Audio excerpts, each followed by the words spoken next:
بسم اللہ الرحمن الرحیم الحمد للہ رب العالمین والصلاة والسلام علی سید الانبیاء والمرسلین سیدنا محمد وعلی آلہ واصحابہ اجمعین اما بعد۔ محترم حجاج کرام، کل کی نشست میں عمرہ کا کام آپ کو بتایا گیا تھا، لیکن ایک دو باتیں بیچ میں رہ گئی تھیں۔ عمرہ کا طواف کرنے کے بعد زمزم کا پانی پینا اور ملتزم پر حاضری دینا، یہ دو عمل تھا۔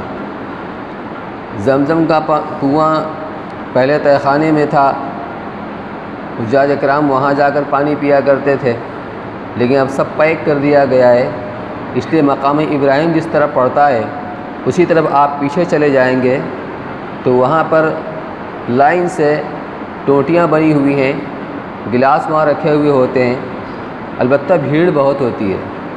آپ وہیں جا کر کے چونکہ 2 رکعت نماز پڑھیں گے مقام ابراہیم کی طرف، کہیں آگے پیچھے نماز پڑھ کر وہیں پیچھے جا کر آپ زمزم کا پانی پیجئے۔ اس پانی کی یہ برکت ہے، حضور اکرم صلی اللہ علیہ وسلم کے بچپنا میں جب آپ حضرت حلیمہ سعدیہ رضی اللہ تعالیٰ عنہ کے ان کی گود میں پرورش پا رہے تھے، چھوٹے بچے تھے، اس وقت آپ کے قلب اطہر کو آپ کا سینہ چاک کر کے نکالا گیا اور اس کو جنت سے طشت لایا گیا، اس میں آپ کے قلب مبارک کو دھویا گیا۔ طشت جنت سے لایا گیا تھا، لیکن پانی زمزم کا استعمال کیا گیا تھا۔ اس سے اس کی برکت کا اور اہمیت کا اندازہ ہوتا ہے۔ اس کے بارے میں حدیث کے اندر آتا ہے ماء زمزم لما شرب لہ، کہ زمزم کا پانی ہر اس مقصد کے لیے ہوتا ہے جس مقصد کے لیے آدمی پیے۔ آپ جو بھی نیت سے پانی پئیں گے پورے یقین کے ساتھ انشاءاللہ وہ آپ کی مراد پوری ہوگی، آپ کا مقصد حاصل ہوگا۔ اس پانی کو پینے کے لیے کھڑے ہو کر پینا اس کا ادب ہے۔ گلاس میں پانی بھر لیں اور خانہ کعبہ کی طرف رخ کر کے 3 سانس میں پانی پیجئے، پھر پانی لیجئے، پھر پیجئے، پھر خوب سیراب ہو کر پانی پی لیجئے، اور تھوڑا سا پانی ہاتھ میں لے کر کے اپنے سر پر اور بدن جسم کے اوپر بھی آپ چھڑکاؤ کر لیجئے، ڈال لیجئے، اتنا زیادہ نہیں کہ وہ بہہ کر نیچے گر جائے، اس کی بے حرمتی ہو۔ ایک عمل تو یہ ہے زمزم کے پینے کا۔ زمزم جب بھی پیجئے پیٹ بھر کے پیجئے، کیونکہ احادیث میں فرمایا گیا کہ جو منافق ہوتا ہے وہ زمزم پیٹ بھر کے نہیں پیتا، اور جو مومن ہوتا ہے وہ پیٹ بھر کے پیتا ہے۔ اس میں اتنی طرح کی چیزیں ہیں کہ آج ریسرچ کی دنیا ہے، جو سائنسداں لوگ ریسرچ کر رہے ہیں وہ اس کے معترف ہیں کہ جتنی چیزیں درکار ہیں وہ ساری کی ساری چیز اس کے اندر ہے، وٹامن بھی ہے، غذائیت بھی ہے، ہر چیز اس کے اندر ہے۔ تو اس کو خوب پیٹ بھر کے پینا۔ پانی پینے کے بعد یہ دعا ہے اللہم انی اسألک علما نافعا ورزقا واسعا وشفاء من کل داء، اے اللہ میں تجھ سے علم نافع کا سوال کرتا ہوں، نفع دینے والے علم کا۔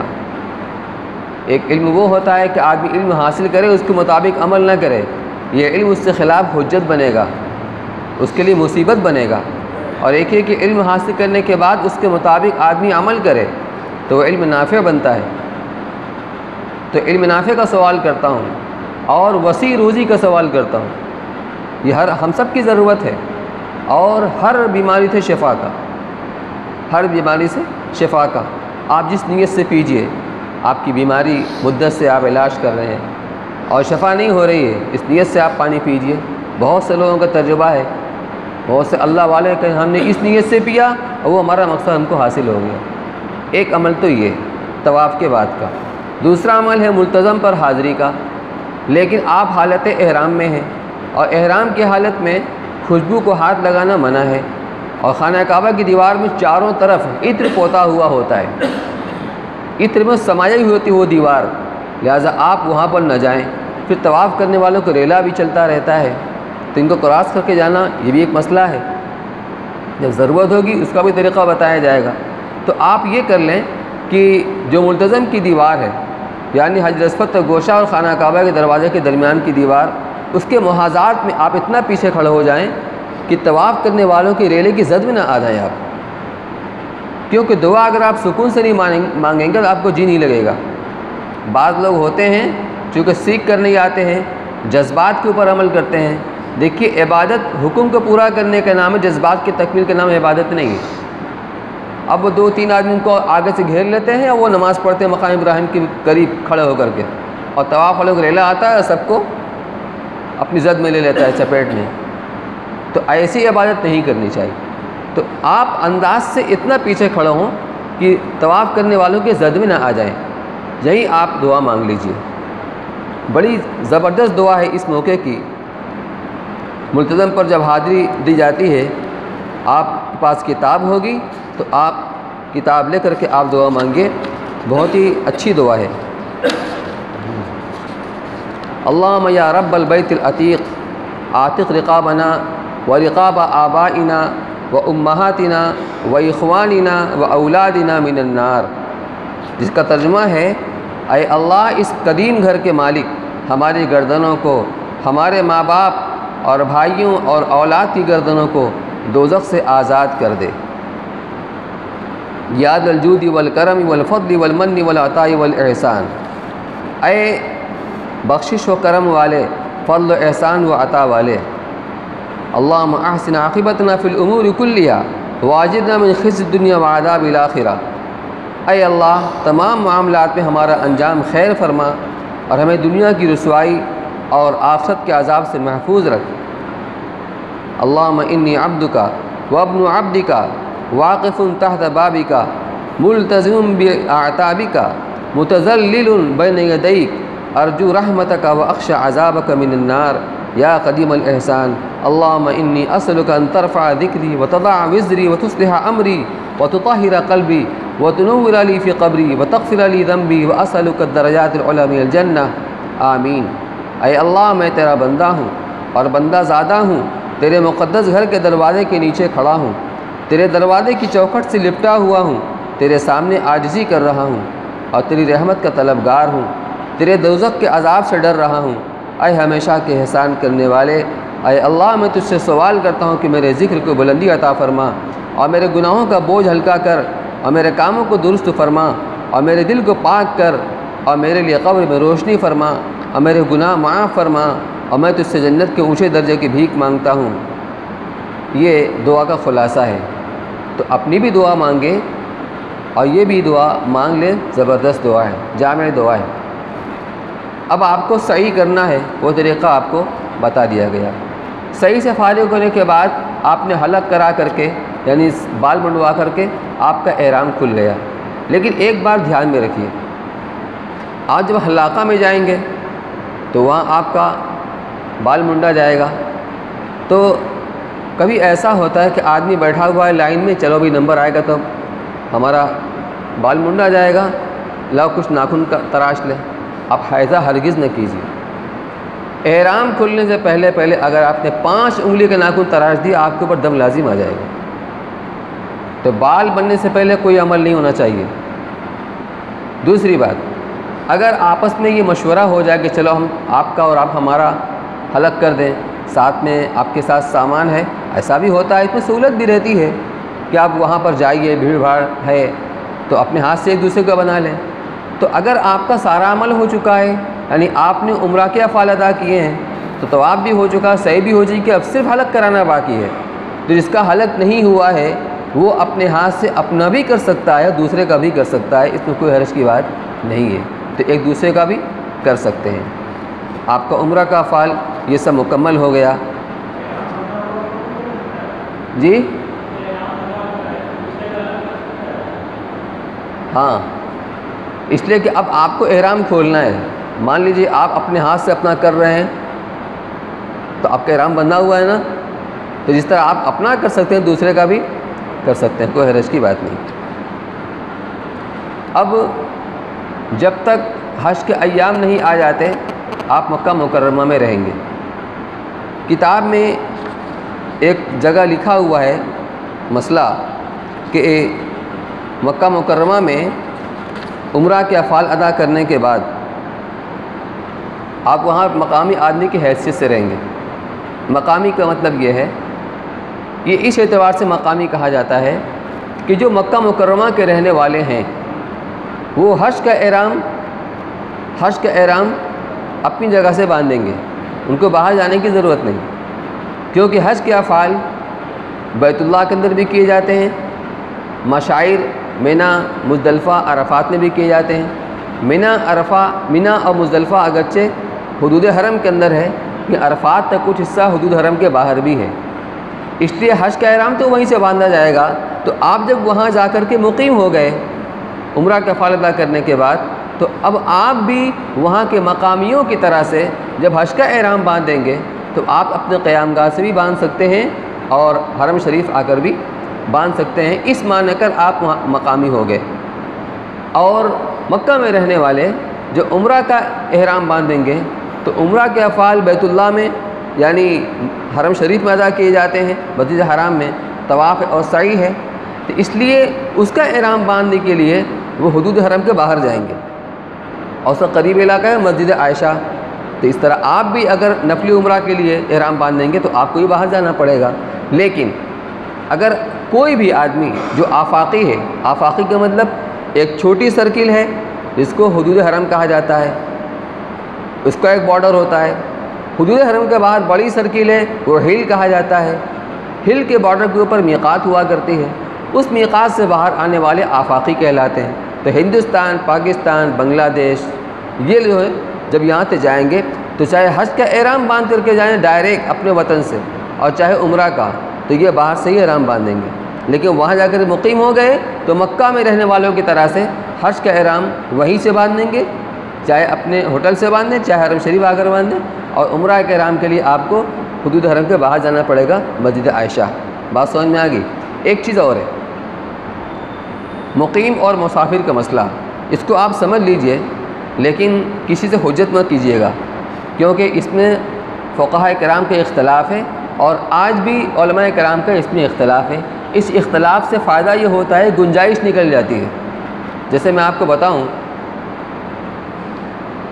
عصر کی نماز امام ابو حنیفہ رحمۃ اللہ کے نزدیک اس کا وقت شروع ہوتا ہے 2 مثل پر، جو ہم لوگ 5 بجے پڑھتے ہیں نا، اس کو مثلین کہتے ہیں، 2 مثل پر۔ اور امام شافعی رحمۃ اللہ کے مثل اول ختم ہونے کے بعد عصر کا وقت شروع ہوتا ہے، جیسے جو اہل حدیث حضرات پڑھتے ہیں 4 بجے والی نماز۔ تو ہمارے امام صاحب کی جو بڑے شاگرد ہیں امام ابو یوسف، امام محمد رحمہ اللہ، ان کو صاحبین کہا جاتا ہے، ائمہ احناف میں۔ تو ان کے یہاں بھی عصر کے نماز کا وقت شروع ہوتا ہے مثل اول ختم ہونے کے بعد۔ تو چونکہ ہمارے علماء فقہاء احناف کے درمیان میں اختلاف ہو گیا، امام صاحب کے یہاں 2 مثل پر شروع ہوتا ہے، صاحبین کے یہاں 1 مثل پر شروع ہوتا ہے۔ اس اختلاف کا فائدہ ہی ہوا کہ اگر کبھی نوبت اس کی آئی کہ ہمیں مثل اول پر پڑھنا پڑ گیا تو ہم پڑھ سکتے ہیں، چنانچہ حرم شریف میں پڑھتے ہیں ہم نماز، عصر کی نماز مثل اول کے اوپر پڑھتے ہیں، تو اس سے یہ فائدہ ہم کو مل جاتا ہے۔ تو اب مقیم و مسافر ہونے کا مسئلہ یہ ہے کہ مینا یہ حد فاصل ہے، مکہ ایک شہر ہے، عزیزیہ اس کا ایک محلہ ہے، عزیزیہ اس کا ایک محلہ ہے۔ آپ یہاں سے جائیں گے عزیزیہ میں آپ کا قیام ہوگا یا مکہ میں کہیں آپ کا قیام ہوگا۔ تو جب آپ مکہ سے آگے بڑھیں گے تو جہاں آپ کا قیام ہے وہاں سے آپ سفر کر کے کہیں اور جائیں گے تو یہ دیکھنا پڑے گا کہ مسافت شرعی ہے کہ نہیں، 48 میل ہے کہ نہیں۔ تو ظاہر سی بات ہے مینا مزدلفہ عرفات کو 48 میل پر نہیں۔ تو اب جب مینا حد فاصل ہے تو جب مکہ میں آپ یا عزیزیہ میں وارد ہوئے ہیں تب سے لے کر کے مینا کی روانگی تک کتنا دن آپ کو ملتا ہے؟ ظاہر سی بات ہے 15 دن نہیں ملے گا۔ تو جب تک آدمی سفر کر کے، سفر شرعی کر کے، یعنی 48 میل یا اس سے زیادہ کا سفر کر کے کہیں جا کر مقیم ہوتا ہے، اگر 15 دن یا اس سے زیادہ کی نیت ہے اقامت کرنے کی، قیام کرنے کی، تو وہ مقیم ہو جاتا ہے۔ اب وہ پوری نماز پڑھے گا، لیکن 15 دن سے کم کی اگر نیت قیام کرنے کی ہے تو مسافر ہی رہے گا، لہٰذا وہ جماعت کے ساتھ نماز پڑھے گا، مقیم امام کے پیچھے تو 4 ہی رکعت پڑھے گا، لیکن اپنی نماز پڑھے گا تو 2 رکعت پڑھے گا قصر۔ اور آپ کے ساتھ آپ کی حجن بھی ہیں تو یہ کوئی ضروری نہیں کہ ہر نماز وہ حرم شریف میں پڑھیں، جائے قیام پر ہوٹل میں نماز پڑھنے کی نوبت آ سکتی ہے تو وہ 2 رکعت پڑھیں گے۔ پھر اب مینا سے لوٹ کر جب آپ آئے، یعنی حج سے فارغ ہونے کے بعد اپنی قیام گاہ پر آ گئے، تو یہ دیکھنا ہوگا کہ اپنی قیام گاہ پر آنے کے بعد سے لے کر مدینہ منورہ روانگی کی تک آپ کو 15 دن یا اس سے زیادہ ملتا ہے کہ نہیں۔ اگر 15 دن یا اس سے زیادہ ملتا ہے تو آپ مقیم ہو گئے، اور اگر 15 دن نہیں ملتا تو آپ مسافر ہیں۔ اس اعتبار سے یکمشت 15 دن قیام کا ہونا ضروری ہے، اور آپ با اختیار نہیں ہیں، آپ ان کے شیڈول کے پابند ہیں۔ جو آپ کا شیڈول ہے آپ اسی حساب سے چلیں گے، اپنی اختیار سے نہیں چل سکتے۔ لیکن ہمارے فقہاء کرام بعض وہ بھی ہیں، اور آج بھی موجودہ علماء کرام وہ کہتے ہیں کہ اب اتنی ترقی ہو چکی ہے اور آبادی کا تسلسل ہو چکا ہے کہ مینا بھی مکہ میں ضم ہو گیا۔ جب مینا مکہ میں ضم ہو گیا اور ہمیں قیام کرنا ہے مینا ہی میں رات کو، 8 تاریخ کو بھی، 10 کو بھی، 11 کو بھی، 12 کو بھی، تو جب مکہ میں شامل ہو گیا تو اب یہ دیکھنا پڑے گا کہ مکہ میں وارد ہونے سے لے کر مدینہ منورہ روانگی تک آپ کو 15 دن مل رہا ہے کہ نہیں مل رہا ہے؟ ظاہر سی بات ہے 15 سے زیادہ ملے گا، تو گویا آپ مسافر ہوئے ہی نہیں، آپ مقیم ہی ہیں۔ مسئلہ دیکھیے یہ ہے، یہ میں نے آپ کو سمجھانے کے لیے بتلا دیا، لیکن وہاں پہنچنے کے بعد آپ اس مسئلے میں کسی سے الجھیے بالکل نہیں۔ ہمارے علماء کرام بھی انشاءاللہ رہیں گے، وقت پر آپ اس سے مسئلہ معلوم کر کے اس کے مطابق عمل کیجیے گا۔ اس دن میں نے آپ کو بتا دیا۔ اب کیا کرنا ہے؟ عمل کس پر کریں گے یہ ذرا وضاحت کریں۔ ہمارے علماء دیوبند کا موقف تو یہی ہے کہ مینا قیامت تک حد فاصل رہے گا، لہٰذا ہمیں یہ دیکھنا پڑے گا کہ اگر ہم حج سے پہلے جا رہے ہیں تو مینا روانگی تک اگر 15 دن ہم کو نہیں ملتا تو ہم مسافر ہی ہیں، اور مینا مزدلفہ عرفات میں مسافر ہی رہیں گے۔ جب مینا سے لوٹ کر اپنے قیام گاہ پر آ جائیں گے، اب پھر یہ دیکھنا پڑے گا کہ اب یہاں جو ہمارا میٹر چالو ہوا قیام گاہ پر آنے کے بعد، تو مدینہ منورہ روانگی تک یا اپنے وطن واپسی تک 15 دن اگر مل رہا ہے تو ہم مقیم ہو جائیں گے، ورنہ ہم مسافر رہیں گے۔ اب یہ جو آپ کو چند دن مل رہا ہے، اگر 29 کو روانگی ہے یا 30 کو یا آگے پیچھے، تو گویا حج کے پہلے آپ کو ہفتہ عشرہ ملے گا، صحیح ہے نا؟ ہفتہ عشرہ ملے گا۔ یہاں بقرعید 12 اگست کو ہے، ایک دن کا فرق ہوتا ہے، 9 تاریخ کو حج ہوتا ہے، تو گویا 10 تاریخ کو 10 اگست کو کم و بیش یہ حج کا دن پڑے گا، تو آپ کو ہفتہ عشرہ مل جاتا ہے۔ علماء کرام یہ لکھتے ہیں کہ حج کے پہلے اگر زیادہ وقفہ نہ ہو تو نفلی عمرہ نہیں کرنا چاہیے۔ نفلی عمرہ کرنا منع نہیں ہے۔ اگر آپ یہاں سے جاتے ہیں، ایک عمرہ آپ کا ہو گیا تو ایک اور عمرہ ہی گنجائش آپ کے لیے بن جاتی ہے، لیکن 2 عمرے کے درمیان میں اتنا فاصلہ ہونا ضروری ہے کہ جب آپ طواف صحیح کر کے حلق کرائیں تو استورا میں کچھ بال آنا چاہیے، جس کے لیے ایک اندازہ یہ ہے کہ 3 دن سے پہلے آدمی دوسرا عمرہ نہ کرے۔ لیکن ہمارے علماء کہتے ہیں کہ نفلی عمرہ کے مقابلے میں نفلی طواف آدمی زیادہ کرے، وہ بہتر ہے، لیکن نفلی عمرہ کرنا منع نہیں ہے۔ اور زمزم کا پانی آپ جب بھی جائیں حرم شریف تو زمزم کا پانی خوب پئیں۔ بعض لوگوں کو عارضہ ہوتا ہے، زیادہ پانی پیا پیشاب کا تقاضا ہو جاتا ہے، اس کی بھی رعایت ہونی چاہیے، اس لیے کہ حرم شریف میں آپ بھیڑ بھاڑ کے وقت میں گئے تو وضو کرنے کے لیے آنے و جانے میں آپ کا آدھا گھنٹہ یقینی طور پر نکل جائے گا، ہو سکتا ہے گھنٹہ بھی نکل جائے، تو بہت سا آپ کا عمل کم ہو جائے گا۔ اس لیے اس کی تو گنجائش ہے کہ آپ جانے کے فوراً بعد بہت زیادہ پانی نہ پئیں، لیکن جب حرم شریف سے آپ کی واپسی ہونے لگے تو پیٹ بھر کے پانی پی کے رہیے، ٹھیک ہے، تاکہ اس زمرے میں ہمارا شمار نہ ہو منافقین کے۔ تو اس کو خوب پیجئے۔ ملتزم اس کو بھی بتایا گیا، جب آپ حالت احرام میں نہیں ہیں تو آپ وہاں جانے کی کوشش کیجیے، اور اس کا راستہ یہی ہے کہ آپ سیدھے بھیڑ کو چیر کے نہیں آ سکتے ہیں، بس آپ طواف نہیں کر رہے ہیں، طواف کرنے والوں کے لائن میں شامل ہو جائیے، اور کرتے آپ حرم کی کعبے کی دیوار کے پاس پہنچ جائیں گے، اور وہ دیوار آپ کا انتظار تھوڑی کرے گی، وہاں جا کر آپ کو بھیڑ نظر آئے گی، آپ کو انتظار کرنا پڑے گا۔ یہ مزاج بنا لیجئے، ہو سکتا ہے گھنٹوں بھی لگ جائے۔ آپ اسی کام کے لیے گئے، وہاں پر موقع مل جاتا ہے، کبھی نہیں بھی ملتا، تو اب اللہ سے دعا مانگتے رہیے آسانی کی، سہولت کی، اور جیسے جیسے موقع ملے بڑھتے رہیے، کسی کو دھکا نہیں دینا ہے، کسی کو ہٹانا نہیں ہے۔ جب آپ کا نمبر آ جائے آپ وہاں پر جائیے، جو اس کا وہاں کا عمل ہے، اپنے ہاتھوں کو دیواروں میں چپٹا کر، سینے میں چپٹا کر، رخسار رکھ کر، اتنا موقع سب کو ملتا نہیں ہے اس لاکھوں کی بھیڑ کے اندر، جتنا بھی مل جائے آپ ایک ہاتھ ہی رکھ دیجئے، بس دل کی دنیا بدل جاتی ہے۔ اتنا موقع ہی مل گیا، اللہ کا شکر ادا کیجئے کہ آپ کو اتنا بھی موقع مل گیا۔ اس کے علاوہ جو خانہ کعبہ کا دروازہ ہے اس کی دیڑھی کو پکڑ کر اللہ سے آہوازاری کرنا، اس سے دعائیں کرنا، اسی طریقے سے خانہ کعبہ کے پردوں کو پکڑ کر، یہ ایسا ہی جیسے کہ محبوب کے دامن کو پکڑ کر اور آدمی مچل جائے کہ اللہ ہم تیرے در سے جائیں گے نہیں، ہم تو لے کر جائیں گے، تو نے ہمیں بلایا، ہم حاضر ہو گئے، ہمیں کچھ بھی نہیں آتا، ہماری گوہر مراد کو پوری فرما دے، ہمارے دامن کو بھر دے۔ موقع نکالنا چاہیے اس کے لیے بھی الگ سے۔ اور اسی طرح حتیم کے اندر جا کر کے بھی کم سے کم 2 رکعت آدمی نفل پڑھ لے، لیکن وہ بھی بھرا رہتا ہے۔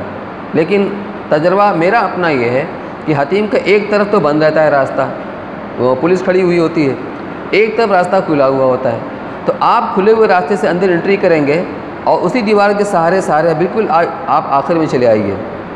یہاں بھی یہی آپ کو کرنا پڑے گا، راستہ آپ کو کھلا ملے گا نہیں، وہ دھیرے جیسے جیسے گنجائش ملتی جائے آپ بڑھتے جائیے، ورنہ شروع میں آپ نیت باندھیں گے کوئی آگے آپ کے کھڑا ہو جائے گا اور آپ رکوع سجدہ کر چکے، لیکن ادھر آپ جائیں گے تو قدرے وہاں پر اطمینان ہوتا ہے۔ یہ ہر آدمی کا اپنا تجربہ ہوتا ہے، آپ کوشش کیجئے، انشاءاللہ آپ کو موقع ملے گا۔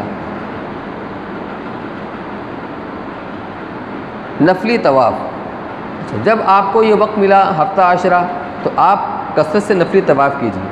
ہر مسجد کا ادب یہ ہے کہ مسجد میں داخل ہونے کے بعد اگر مکروہ وقت نہ ہو اور فرض نماز کھڑی ہوئی نہ ہو تو کم سے کم 2 رکعت تحیۃ المسجد پڑھنا چاہیے، یہ مسجد کا حق ہے، ہر مسجد کا پوری دنیا میں۔ لیکن وہاں کا حق کیا ہے؟ تحیۃ الطواف ہے، وہاں جائیں گے تو آپ پہلے طواف کیجیے۔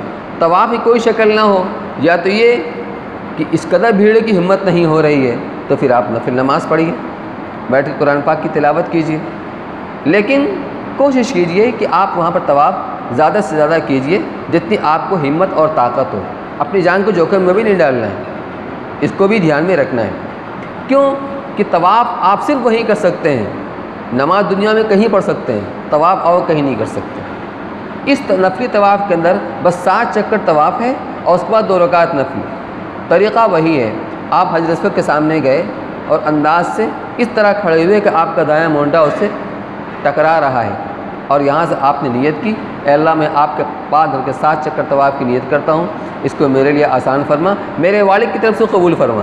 تو نفلی طواف کے اندر اپنے جو رشتہ دار ہیں، زندہ بلکہ مردہ جو ہیں زیادہ ان کو حق پہنچتا ہے، وہ بیچارے کچھ نہیں کر سکتے ہیں، تو ان کی طرف سے بھی آپ کیجئے، اپنے رشتہ داروں کی طرف سے کیجئے طواف، تو میرے لیے آسان فرما اور ان کی طرف سے قبول فرما۔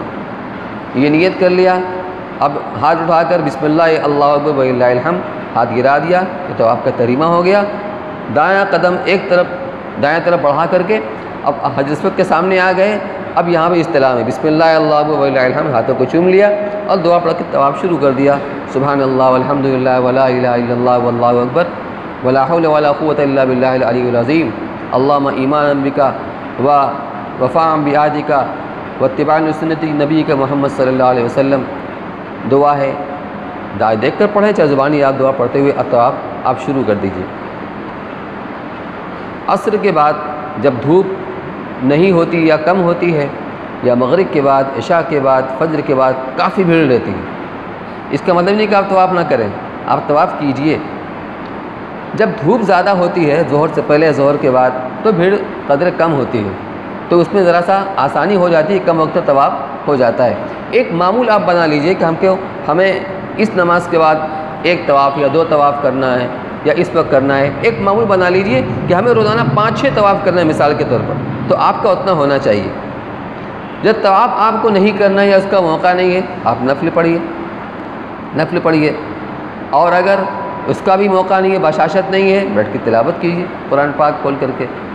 تو کم از کم 1 قرآن آپ کا یہاں ختم ہونا چاہیے، اور کچھ بھی نہیں ہے، بیٹھے بیٹھے اللہ کے گھر کو دیکھتے رہیے۔ حدیث کے اندر آتا ہے کہ روزانہ خانہ کعبہ پر 120 رحمت نازل ہوتی ہے، جس میں 60 رحمت طواف کرنے والوں کے لیے، اور 40 نماز پڑھنے والوں کے لیے، اور 20 اس کے لیے جو بیٹھ کر محبت سے اور عقیدت سے اللہ کے گھر کو دیکھ رہا ہو۔ لیکن باطل کی سازش کیا ہے؟ اتنا اونچا ٹاور بنوا دیا ہے گھڑی والا، جب آدمی خانہ کعبہ کی طرف دیکھے نگاہ آٹومیٹک اس طرف جائے گی۔ یہ بہت بڑی سازش ہے، آپ کو بتلایا اس لیے جا رہا ہے تاکہ جو حکم ہے اس پر آپ عمل کیجیے۔ دیکھنے کے لیے دنیا پڑی ہوئی ہے، زندگی پڑی ہوئی ہے، آپ اپنے گھر کو رب کے گھر کو دیکھنے کے لیے گئے، اس کو دیکھیے۔ اور نفلی عمرہ کی بھی اجازت ہے، اس لیے میں نے کہا کہ حج سے پہلے بہت قریب بھی نہ کیجیے، تھوڑا پہلے ہی کر لیجیے، تاکہ حج میں کافی طاقت لگتی ہے، انرجی کو بچا کر رکھیے۔ اصل آپ کا حج ہے، آپ کا سفر کس کے لیے ہو رہا ہے؟ حج کے لیے ہو رہا ہے، باقی چیز تو ضمنی ہے، تو اپنی طاقت کو بچا کر رکھیے۔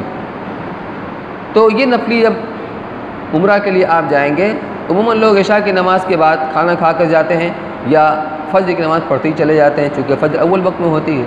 تو جب فجر اول وقت میں ہوتی ہے اور آپ مسجد عائشہ پہنچیں گے تو ابھی اشراق کا وقت نہیں ہوا ہوگا، اس لیے آپ نماز نہیں پڑھیں گے، نماز نہیں پڑھیں گے، بس وہاں سے آپ نیت کر کے تلبیہ پڑھ کے چلے آئیں گے۔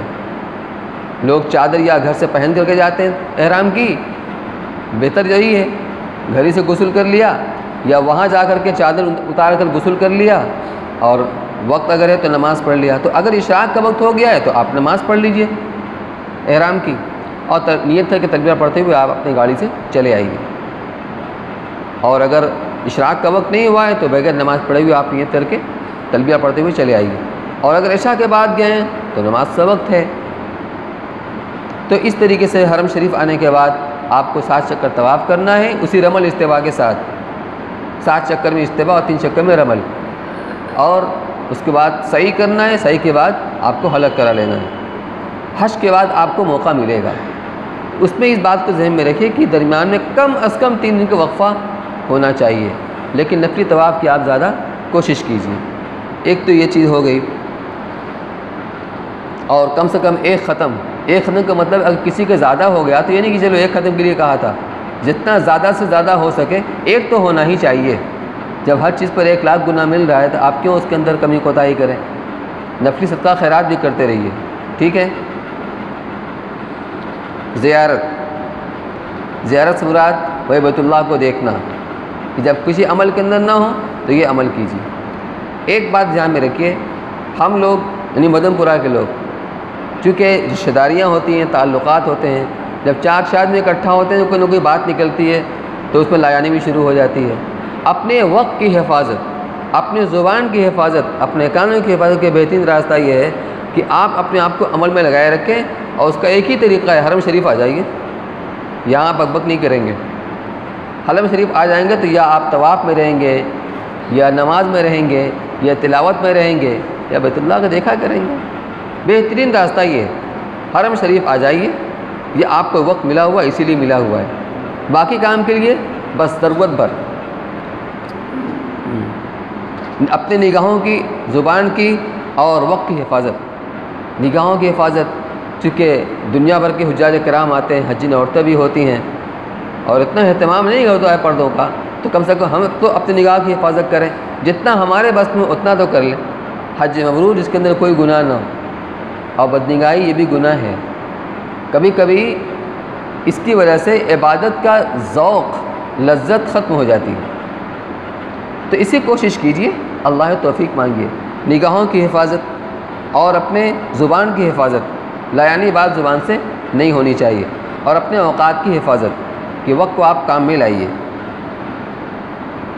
ضروریات کی خریداری، آدمی جاتا ہے، ضروریات اس سے وابستہ ہوتی ہیں، اب وطن لوٹ کر آئے گا تو اپنے گھر والوں کے لیے کوئی جو منع نہیں ہے، آپ خرید سکتے ہیں، لیکن اب تو دنیا ایسی مارکیٹ بن چکی ہے کہ ہر سامان ہر جگہ مل جاتا ہے۔ پھر بھی اگر آپ کوئی سامان لینا چاہیں تو اس میں ہمارے علماء یہ کہتے ہیں کہ آپ نیت کیجئے اس خریداری میں وہاں کے تاجروں کے اعانت کی، کہ ہم ان کا سامان خریدیں گے تو ان کی تجارت کو فروغ ہوگا۔ وہ لوگ جیسے بھی اللہ کے گھر کے پڑوسی ہیں، پڑوسی کا حق ہوتا ہے۔ مدینہ میں رہنے والے وہاں کے تاجر اللہ کے رسول کے پڑوسی ہیں، مکہ میں رہنے والے اللہ کے پڑوسی ہیں، تو ان کی اعانت کی نیت سے، یعنی اگر ضرورت نہ ہو تو بھی آدمی خرید لے۔ اعانت کا مطلب کیا ہوتا ہے؟ ایک تو ہماری ضرورت وابستہ ہے، وہ لے لیا، اور ایک یوں ہی اس نیت سے صرف خریدا کہ اللہ کے گھر کے پڑوسی ہیں، ان کی تجارت کو فروغ ہو ہمارے ذریعے سے۔ تمام نماز جماعت سے پڑھنے کا اہتمام کیجیے۔ دیکھیے یہ چیز ایسی ہے نا کہ اگر ہم دل میں یہ ہم ٹھان لیں کہ ہماری کوئی نماز جماعت سے الگ نہیں ہوگی، تو آدمی فکر مند ہوگا، اس کے لیے فکر مند ہوگا۔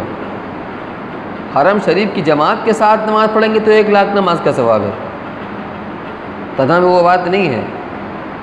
تو اس لیے ہر وقت کی نماز جماعت کے ساتھ پڑھنے کا اہتمام کیجیے۔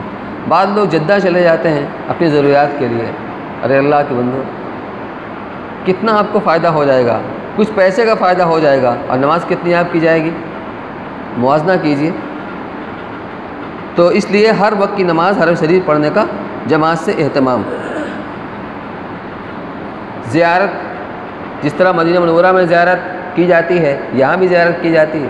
ٹور والے بھی لے جاتے ہیں اپنے لوگوں کو، حج کمیٹی والے ہیں تو اپنے طور پر جاتے ہیں۔ زیارت میں کیا ہے، مینا ہے، مزدلفہ، عرفات، یہ مشاعر کہلاتے ہیں۔ جب آپ جائیں گے 7 تاریخ کو 8 تاریخ کو تو وہاں ایک ازدحام ہوگا، لاکھوں کی بھیڑ ہوگی۔ آپ پہلے سے جا کر دیکھ لیجیے، جمرات کو دیکھ لیجیے، وہاں کے جائے وقوع دیکھ لیجیے۔ مزدلفہ جائیں گے اس میدان کو دیکھ لیجیے۔ عرفات میں جا کر کے، اب یہ وہ میدان ہے جہاں اللہ کے رسول صلی اللہ علیہ وسلم 1.25 لاکھ جانثار صحابہ کرام کے ساتھ یہاں پر عرفات کے میدان میں آپ نے قیام کیا وقوف عرفات کے لیے۔ عبرت کی نگاہ ڈالی ہے، یہ وہ مقدس ترین جماعت تھی جس کے بارے میں اللہ نے طے کر دیا، رضی اللہ عنہم ورضوا عنہ۔ قیامت تک ایسے انسان کو آسمان کی نگاہیں دیکھنے کو ترس جائیں گی، کیونکہ کتنے بڑے بھی اللہ والے بزرگ ہوں، قطب ہوں، ولی ہوں، صحابیت کا درجہ حاصل نہیں کر سکتے۔ صحابیت ہی ہے۔ تو وہ مقدس ترین جماعت یہاں پر انہوں نے وقوف کیا تھا، اللہ کے رسول صلی اللہ علیہ وسلم نے۔ وہیں پر جبل رحمت ہے جس کے اوپر ایک ستون بنا ہوا ہے، لوگ وہاں بھی جاتے ہیں زیارت کرنے کے لیے۔ تو اللہ کے رسول صلی اللہ علیہ وسلم نے اسی پہاڑ سے قریب میں وادی کے اندر ایک جگہ آپ نے خطبہ دیا تھا، پھر تھوڑا ہٹ کے آپ نے وہاں نماز پڑھائی، ظہر اور عصر کی نماز پڑھائی، اور اسی جبل رحمت پر تھوڑا سا پہاڑی پر چڑھ کر کے اونٹنے کے اوپر آپ نے کئی گھنٹہ تک دعا مانگی۔ کس کے لیے؟ ہم گنہگار امتیوں کے لیے۔ عبرت کی نگاہ ڈالیں، وہ لوگ تھے جنہوں نے اللہ کے کلمے کو بلند کرنے کے لیے کیسے کیسے قربانیاں دیں۔ حضور صلی اللہ علیہ وسلم کے ایک ایک اشارے کے اوپر مر مٹنے والے تھے۔ ذرا اپنا موازنہ کریں۔ اب حج کے جو کام ہیں اس کو سرسری نگاہ سے آپ ایک بار دیکھ لیجئے۔ ایک احرام باندھنا، یہ پہلا عمل ہوا حج کا۔ دوسرا کام ہے مینا میں 8 تاریخ کا قیام۔ جب یہ سفر اختیاری ہوتا تھا تو یہ مینا میں جب سورج نکل جائے اس کے بعد یہاں سے روانگی ہوتی تھی، لیکن اپنے بس میں تو ہے نہیں، ہم معلم کے شیڈول کے پابند ہیں۔ اب تو رات کو بھی لے جاتے ہیں 7 تاریخ کو، کوئی حرج کی بات نہیں ہے، رات کو لے جائیں، اب رات کو بھی جا سکتے ہیں مینا میں۔ وہاں 8 تاریخ کو ظہر، عصر، مغرب، عشاء 4 نماز، اور اگلے دن کی فجر کی نماز، یہ 5 نماز پڑھنا، اور وہاں قیام یہ سنت ہے مینا کے اندر۔ تو مینا کا قیام، پھر 9 تاریخ کو وقوف عرفہ، پھر چوتھا کام وقوف عرفہ کے بعد رات میں وقوف مزدلفہ، جس کا اصل وقت شروع ہوتا ہے صبح صادق سے لے کر کے طلوع آفتاب تک۔ پھر بقرعید کے دن 10 تاریخ کو مینا میں آ کر کے بڑے شیطان کو کنکڑی مارنا، جس کو جمر اقبا کی رمی کہتے ہیں۔ پھر اس کے بعد چھٹا کام ہے قربانی کرنا۔ پھر اس کے بعد 7واں کام ہے یعنی حلق کرانا، یعنی احرام کھولنے کے لیے، لیکن اس میں ترتیب واجب ہے، یہ اپنے موقع پر آپ کو بتایا جائے گا۔ یہ بھی ایک عمل ہے ترتیب کے ساتھ کرنا۔ طواف زیارت یہ فرض ہے، اور طواف زیارت کے بعد سعی کرنا یہ واجب ہے، اور 11 اور 12 تاریخ کو رمی کرنا یہ بھی واجب ہے۔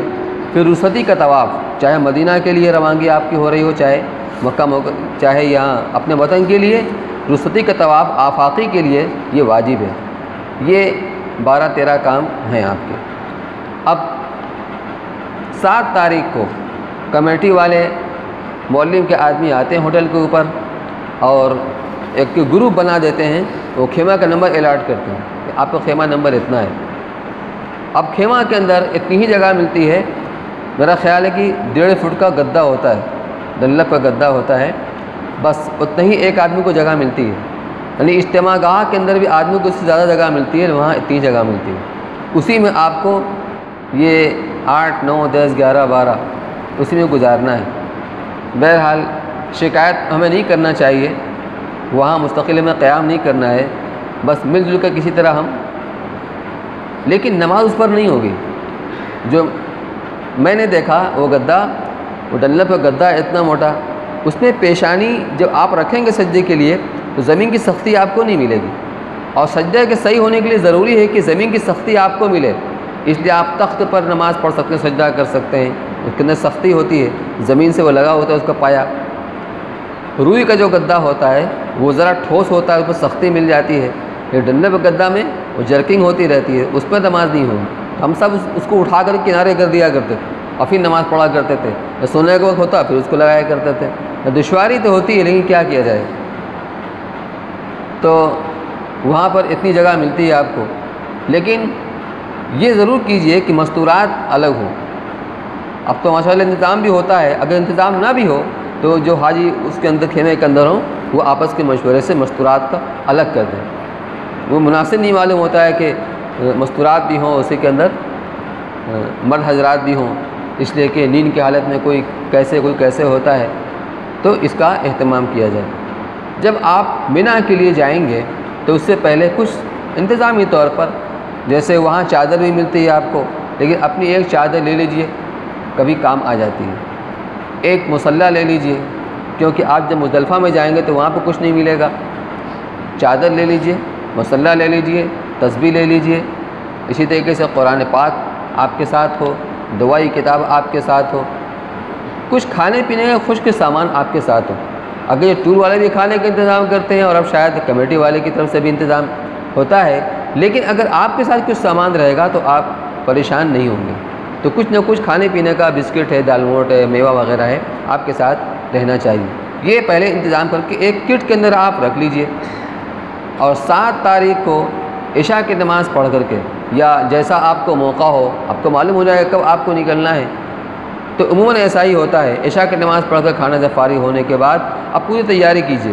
اپنے ہوٹل پہ غسل کر لیا، غسل کر کے آپ نے 2 چادر زیب تن کر لیا، ایک نیچے تہبند کی جگہ ایک اوپر اوڑھ لیا، اور چاہے وہیں سے احرام باندھ لیجیے، چاہے مسجد حرام آ جائیے، حرم شریف میں آ کر کے وہاں آپ 2 رکعت نماز پڑھ کے احرام باندھ لیجئے۔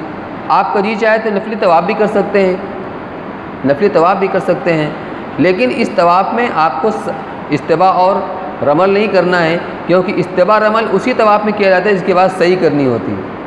ہاں، ایک گنجائش یہ ہے کہ اگر کوئی یہ چاہتا ہے کہ طواف زیارت میں جو صحیح کی جاتی ہے، جو 10 تاریخ یا 11 یا 12 کو کیا جاتا ہے، اگر وہاں صحیح نہ کر کے یہاں صحیح کرنا چاہے، اس سے گنجائش ہے، لیکن افضل وہی ہے کہ آپ طواف زیارت کے بعد ہی صحیح کریں۔ اور اب کسی وقت میں ایسا نہیں رہتا کہ بہت آسانی، ادھر بھی بھیڑ لیتی ادھر بھی بھیڑ لیتی، اس لیے بہتر ہے کہ آپ جو افضل طریقہ ہے طواف زیارت کے بعد ہی آپ صحیح کریں۔ میں یہ کہہ رہا تھا کہ آپ نفلی طواف کرنا چاہیں تو کر سکتے ہیں، تو آپ احرام باندھ کر کے تلبیہ پڑھتے ہوئے اپنے ہوٹل کے اوپر آ گئے، اور آپ کی حجین آپ قیام گاہ کے اوپر انہوں نے سارا عمل کر لیا جو پہلے آپ کو بتایا گیا تھا۔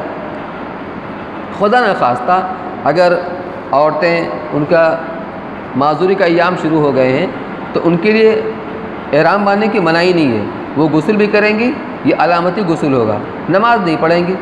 تو حالت حیض میں نماز نہیں ہے، قرآن کی تلاوت نہیں ہے، طواف نہیں ہے، مسجد میں داخلہ نہیں، تو وہ احرام باندھیں گی، دعا بھی پڑھیں گی، اور آپ کے ساتھ بس کے اوپر آ کر کے سوار ہو گئے۔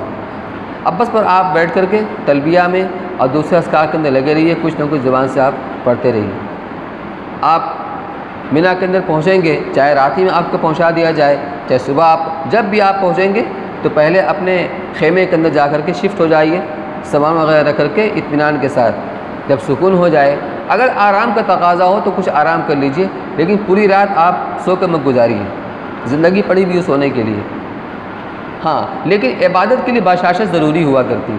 آدمی بہت تھک جاتا ہے تو بشاشت نہیں رہتی، جیسے رمضان کی راتوں کے اندر بہت سے لوگ ہوتے ہیں، آنکھ جھپک رہی ہے اور پڑھے چلے جا رہے نہیں، عبادت بشاشت کے ساتھ کرنا چاہیے۔ اس لیے اگر تقاضا ہے آرام کرنے کا، تھوڑا آرام کر لیجئے، پیٹھ سیدھی کر لیجئے، اور اب اٹھ کر تازہ دم ہو کر کے اب آپ عبادت کے اندر لگیے، نماز کے اندر لگیے، نماز میں دعا میں اللہ سے، اللہ نے موقع آپ کو عطا فرمایا ہے۔ پھر اگلے دن جب 8 ذی الحجہ کا دن ہوگا تو اس دن قیام مینا کے اندر سنت ہے۔ کبھی ایسا ہوتا ہے کہ چونکہ مینا کا میدان تنگ پڑ جاتا ہے، اتنے حجاج ہوتے ہیں، تو وہ خیمہ بڑھتا بڑھتا وسط مزدلفہ تک چلا جاتا ہے۔ جیسے مسجد کی جماعت کی نماز، بعض مسجدوں کے اندر جمعہ کے اندر بھی لوگ نہیں آ پاتے ہیں تو باہر جماعت صف لگتی ہے، اور عیدین میں تو ایسا ہوتا ہی ہے کہ مسجد کے باہر، عیدگاہ کے باہر تک صف چلی جاتی ہے۔ تو اسی طرح وہ مینا کا قیام جو ہوتا ہے مینا کے میدان میں ہونا چاہیے، لیکن وہ بڑھتے بڑھتے مزدلفہ میں چلے جاتے ہیں۔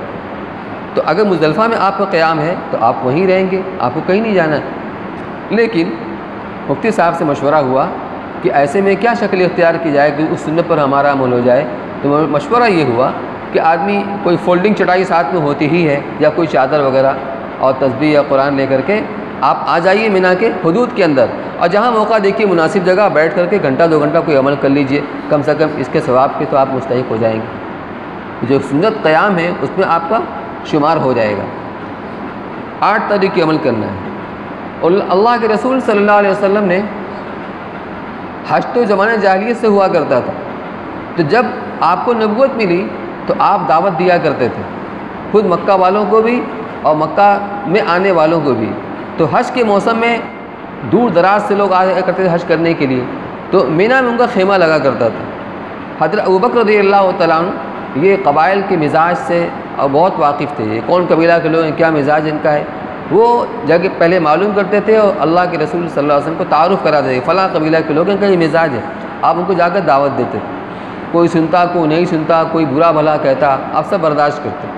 تو گویا آپ نے وہاں پر گشت کیا ہے، اس لیے گشت کر کے آپ کے ساتھ گروپ میں ایک کتاب ہونی چاہیے فضائل حج، لوگوں کو بھئی ذرا تعلیم ہو رہی ہے، گھنٹہ 2 گھنٹہ آپ تعلیم کر لیجیے، اس سے فضائل آپ کے سامنے آئیں گے تو عمل کا شوق بھی پیدا ہوگا، ایک سنت پر آپ کا عمل ہو جائے گا۔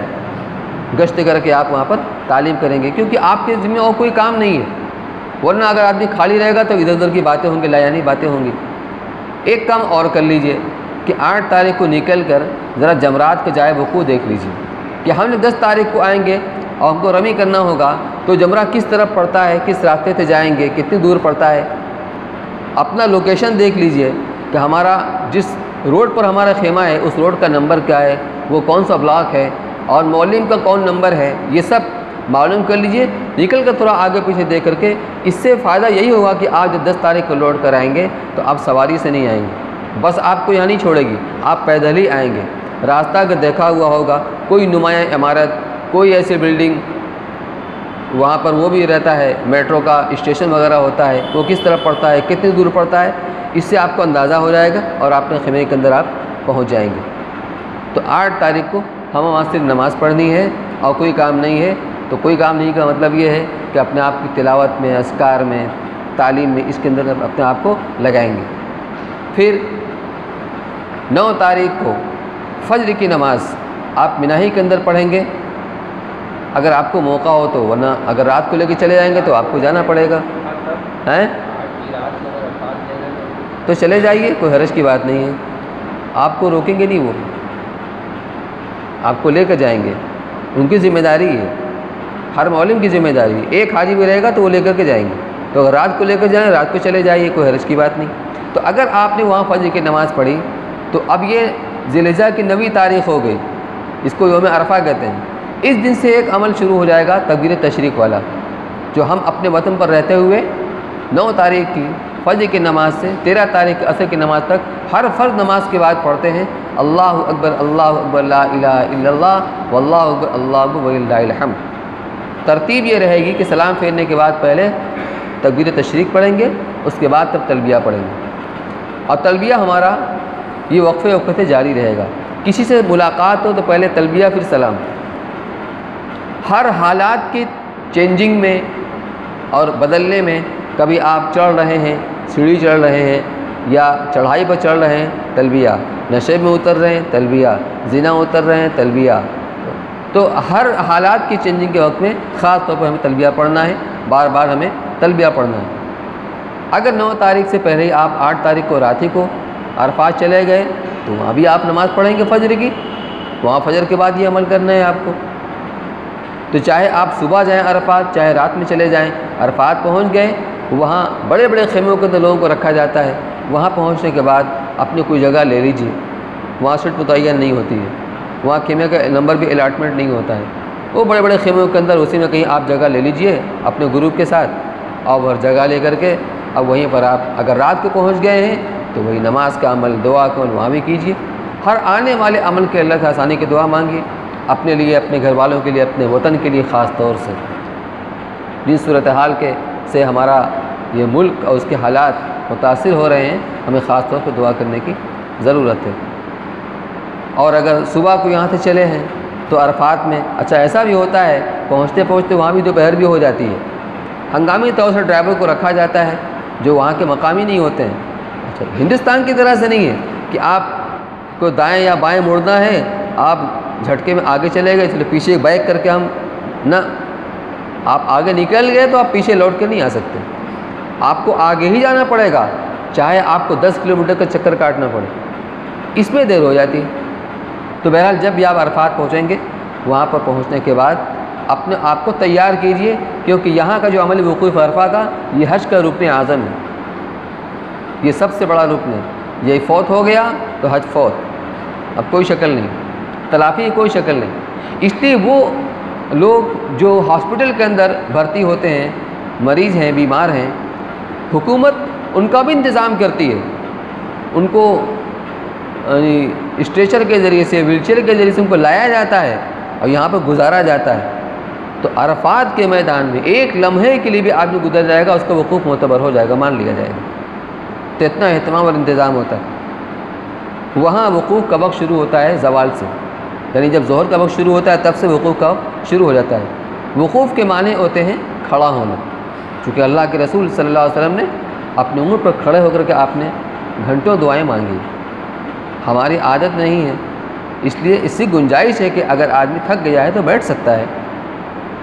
اس لیے جو آپ کو طریقہ بتایا جا رہا ہے آپ کی سہولت کے لیے کہ آپ ظہر کے پہلے پہلے پوری طرح تیار ہو جائیے، گرمی ہوگی، دھوپ ہوگی، نہانا چاہیں نہانے کی گنجائش ہے، لیکن وہاں لمبی لمبی لائن لگی رہتی ہے حمام کے اندر۔ اچھا ایک بات یہ رہ گئی کہ اگر آپ کے ساتھ میں کوئی بوتل، تھرمس یا لوٹا ہو تو آپ کو بوجھ تو لگے گا، کبھی کبھی بڑا کام آتا ہے۔ وضو خانے میں اب 4 ہی 5 ڈوٹیاں ہیں اور 50 حاجی ہیں، آپ نے پانی لے کر اپنا وضو کر لیا، آپ فارغ ہو گئے، آپ کے پاس سامان تھا نہیں، اس میں لائن میں لگے رہیے، تو ضرورت کی چیز آپ کے ساتھ ہونی چاہیے۔ بہرحال اگر آپ غسل کرنا چاہیں اس کا طریقہ ہے کہ حمام میں آپ داخل ہو گئے، داخل ہونے کے بعد چادر نکال کر کے ٹانگ دیا اور جسم کو بھگا لیا، بس یہی غسل ہے، نہ صابن کے استعمال ہے، نہ میل کے چھڑانا ہے، نہ بدن کو رگڑنا ہے، کچھ نہیں کرنا۔ وقوف عرفہ کے لیے غسل کرنا مستحب ہے، اگر اس کا موقع ہو، گنجائش ہو، اس کو بھی آپ کر سکتے ہیں۔ خلاصہ یہ ہے کہ آپ زوال سے پہلے پہلے، زوال کا وقت کب ہوتا ہے؟ حرم شریف میں نماز پڑھتے پڑھتے آپ کو اندازہ ہو جائے گا، جو ہی زوال ہوتا ہے ظہر کی اذان ہوتی ہے، ظہر کی اذان ہوتی ہے تقریباً 12 کے آس پاس جو وقت ہوتا ہے، تو اس سے پہلے پہلے آپ پوری طرح تیار ہو جائے گی، کیونکہ اب آپ کو ایک اہم عمل کرنا ہے وقوف کا۔ ظہر کی نماز اور عصر کی نماز ایک ساتھ یہاں پڑھی جاتی ہے مسجد نمرہ کے اندر، جو وہاں کی مسجد عرفات میں۔ اس کے لیے شرط ہے امام حج کی اقتداء میں نماز پڑھنا۔ اگر امام حج کی اقتداء میں آپ نماز پڑھ رہے ہیں تو ان کے ساتھ ساتھ آپ ظہر عصر ایک ساتھ پڑھیں گے، لیکن اگر آپ اپنے خیمے کے اندر نماز پڑھ رہے ہیں تو وہ شرط مفقود ہو رہی ہے، وہ شرط کے نہ پائے جانے کی وجہ سے اب آپ ظہر کی نماز ظہر کے وقت میں پڑھیں گے، عصر کی عصر کے وقت میں پڑھیں گے۔ اور اگر آپ مسجد نمرہ جاتے ہیں، جانے کو تو آپ پہنچ جائیں گے، مسجد نظر آ رہی ہے، لیکن واپسی میں ہو سکتا ہے کہ آپ بھول جائیں، اور عین ممکن ہے کہ آپ بھول جائیں، تو پریشانی ہوگی۔ اب حاجی صاحب کہیں ہیں، حجین کہیں ہیں، تو آپ کی یکسوئی تو ختم ہو گئی۔ اس لیے مشورہ یہ دیا جاتا ہے کہ آپ اپنے خیمے کے اندر ہی ظہر کی نماز پڑھیے۔ اب یہاں مسئلہ آئے گا کہ مقیم ہے کہ مسافر ہیں، تو بس وہاں اس موقع پر جو ہمارے علماء ہوں گے ان سے مسئلہ پوچھ کر کے آپ اس کے مطابق عمل کیجیے گا۔ انشاءاللہ جو بھی طریقہ اختیار کریں گے، قصر والا، اتمام والا، اللہ تعالیٰ انشاءاللہ قبول کرے گا، کیونکہ گنجائش دونوں کی ہے، لیکن احتیاط کے تقاضا ہے کہ اپنے علماء سے ہم مسئلہ معلوم کر لیں۔ تو ظہر کی نماز پڑھنے کے بعد اب آپ کو کہیں پر مناسب جگہ دیکھ لیجئے، لوگ پہاڑ پر چڑھ جاتے ہیں، کسی درخت کے سائے میں چلے جاتے ہیں، آپ بھی کوئی جگہ تلاش کر لیجئے اور وہاں جا کر بیٹھ کر کے آپ 3 عمل کیجئے سکون کے ساتھ۔ پہلا تو یہ ہے چوتھا کلمہ آپ پڑھیے، لا الہ الا اللہ وحدہ لا شریک لہ لہ الملک ولہ الحمد یحیی ویمیت وہو حی لا یموت بیدہ الخیر وہو علی کل شیء قدیر۔ سکون سے، اطمینان سے، بہت جلدی کی ضرورت نہیں ہے، آپ کو یہی عمل کرنا ہے۔ تو تسبیح آپ کے ساتھ ہوگی، 100 مرتبہ اس کو پڑھنا ہے، پھر 100 مرتبہ قل اللہ شریف پوری سورہ پڑھنا ہے، اور 100 مرتبہ درود ابراہیمی، اللہم صلی علی محمد وعلی آل محمد کما صلیت علی ابراہیم وعلی آل ابراہیم انک حمید مجید وعلینا معہم، اتنا۔ اور آپ کے پاس وقت ہے تو پورا کر لیجئے، اللہم بارک علی محمد وعلی آل محمد کما بارکت علی ابراہیم وعلی آل ابراہیم انک حمید مجید وعلینا معہم۔ تو اس میں آپ کا اچھا خاصا وقت لگ جائے گا۔ تو یہ 3 عمل آپ کرنے کے بعد دعاؤں کے اندر مشغول ہو جائیے۔ اگر آپ کے ساتھ دعائی کتاب ہو، حزب الاعظم ہو، مناجات مقبول ہو، یا اور کوئی دعائی کتاب ہو، آپ کتاب ہاتھ میں لے کر آپ دعا پڑھیے، لیکن وہی انداز مانگنے کا ہو۔ اگر ترجمہ بھی ہو تو ترجمہ میں دیکھ لیا کیجیے، کیونکہ جب آپ کو معلوم ہوگا تو پھر دعا کرنے جی بھی لگے گا۔ کبھی اپنی زبان میں دعا مانگی، اجتماعی دعا ہو رہی ہو اس میں بھی شریک ہو جائیے۔ تو یہ جو 3 عمل آپ کریں گے، اس کے بعد میں اللہ تعالیٰ فرشتوں سے فرماتے ہیں، اے میرے فرشتوں، میرے اس بندے کی کیا جزا ہے جس نے میری شان بیان کی، میرے نبی پر درود بھیجا، اے میرے فرشتوں تم گواہ ہو، میں نے اسے بخش دیا، اس کے نفس کے بارے میں نے اس کی سفارش قبول کر لی، اور اگر میرا بندہ مجھ سے تمام عرفات والوں کے لیے سفارش کرے تو ان سب کے حق میں بھی میں ان کی سفارش قبول کر لوں گا۔ یہ تو گویا اللہ کی رحمت کا دروازہ کھلا ہوا ہے، رحمت جوش کے اندر ہے اس استحضار کے ساتھ۔ اور مولانا منظور صاحب نعمانی رحمۃ اللہ علیہ تو یہ فرمایا کہ جب حاجی مکہ مکرمہ سے مینا جائے تو یہ سوچا کرے، یہ سوچ کر جائے کہ اللہ تعالیٰ نے اپنا دربار مینا میں لگایا ہوا ہے اور اللہ نے ہمیں بلایا ہے، لبیک اللہم لبیک لبیک لا شریک لک لبیک۔ کتنی لذت ملے گی آدمی، نہ دھوپ کا کوئی اثر، نہ تکان، نہ کوئی اثر، ایک وارفتگی، ایک جذبہ ہے، حاجی چلا جا رہا ہے۔ یہ چیز اللہ کو مطلوب اور محبوب۔ اسی طرح جب ہم مینا سے عرفات کے لیے جائیں تو اسی استحضار کے ساتھ کہ اللہ نے اب آج اپنا دربار عرفات میں لگایا ہوا ہے، رب کو بلایا ہے، لبیک اللہم لبیک پڑھتے چلے جا رہے ہیں۔ اور جب غروب ہوتا ہے تو پھر ایک دوسرے سے تقویت بھی پہنچتی ہے آدمی کو، اس میں جوان بھی ہیں، بوڑھے بھی ہیں، عورتیں بھی ہیں، مرد بھی ہیں، سب کی سب ہیں، چلے جا رہے ہیں۔ تو یہ چیز ہونی چاہیے۔ تو دعاؤں میں اپنے آپ کو لگائیے یہاں تک کہ عصر کا وقت آ جائے گا۔ اب تک آپ وہاں رہتے ہوئے عصر مثل اول کے اوپر پڑھتے چلے آئے تھے، حرم شریف کی نماز تو تقریباً 4 بجے کے آس پاس ہوتی ہے، لیکن آج آپ عصر اپنے وطن کے حساب سے، جسے ہم 5 بجے پڑھتے ہیں، تھوڑا سا تاخیر کے ساتھ پڑھیے۔ کیوں؟ وہاں کی دھوپ بڑی سخت ہوتی ہے، بہت تیز ہوتی ہے، ناقابل برداشت، اور آپ کو دھوپ میں نکل کر دعا مانگنی۔ تو جب تاخیر سے نماز پڑھیں گے 5 سوا 5 بجے تو دھوپ میں کچھ نہ کچھ کمزوری آ چکی ہوگی اس کی شدت کے اندر۔ تو عصر کی نماز سے پہلے بھی کوئی تقاضا ہو سنجا وغیرہ کا، اس سے فارغ ہو لیجئے، کچھ کھانا پینا ہو کھا پی بھی لیجئے، اور نماز کے لیے پوری تیاری کر کے عصر کی نماز آپ پڑھیے جماعت کے ساتھ۔ اور نماز پڑھنے کے بعد اب پھر آپ دعاؤں کے اندر لگیے۔ اگر اجتماعی دعا کہیں ہو رہی ہو اس میں بھی شامل ہو جائیے۔ لوگوں کے جذبات تو ہوتے ہیں لیکن اپنی زبان سے دعا مانگ نہیں پاتے۔ حدیث کے اندر ہے جس پر دعا کا دروازہ کھل گیا بہت بڑی خیر کا دروازہ کھل گیا۔ یہ تو اللہ کسی کو نصیب فرماتے ہیں۔ جذبات سب کے ہوتے ہیں، اس لیے اجتماعی دعا کے اندر بھی آپ شریک ہو جائیے۔ عورتیں پیچھے کھڑے ہو کر آمین آمین کہیں، ان کے بھی جذبات ہوتے ہیں، لیکن آپ اپنی دعا بھی مانگیے، کبھی کتاب دیکھ کر، کبھی زبانی، اور کبھی صرف آنسوؤں سے کام چلائیے۔ اللہ ایسا موقع عطا فرماتے ہیں، آدمی کی زبان کام نہیں کرتی، بس وہ ہوتا ہے، اس کا پروردگار ہوتا ہے۔ ہزاروں قطار آنکھ سے آنسو بہہ رہے ہیں اور زبان گنگ ہو گئی۔ اللہ دل کے حال کو جانتے ہیں، میرے بندے کے جذبات کیا ہیں، دل کے اندر کیا باتیں ہیں۔ تو اس کی قدر کیجیے۔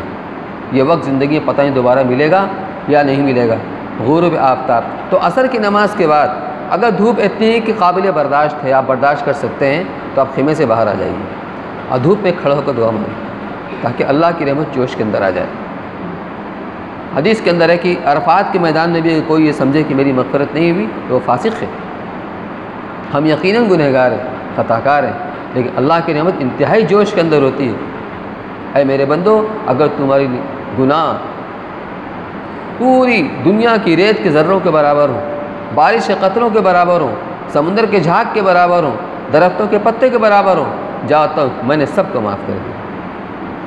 تو اللہ کی رحمت بہت جوش کے اندر ہوتی ہے، لیکن اس کا بھی دھیان رہے، ہم ہوش میں رہیں، اللہ کی ذات بے نیاز بھی ہے، اللہ کی ذات بے نیاز بھی ہے۔ فضائل حج کے شیخ نے واقعہ لکھا ہے کہ ایک بزرگ تھے، بوڑھے، انہوں نے تو لبیک کہی تو جواب میں آیا لا لبیک۔ تو ایک نوجوان قریب میں تھا، اس نے کہا کہ چچا جان آپ کو تو لا لبیک کہا۔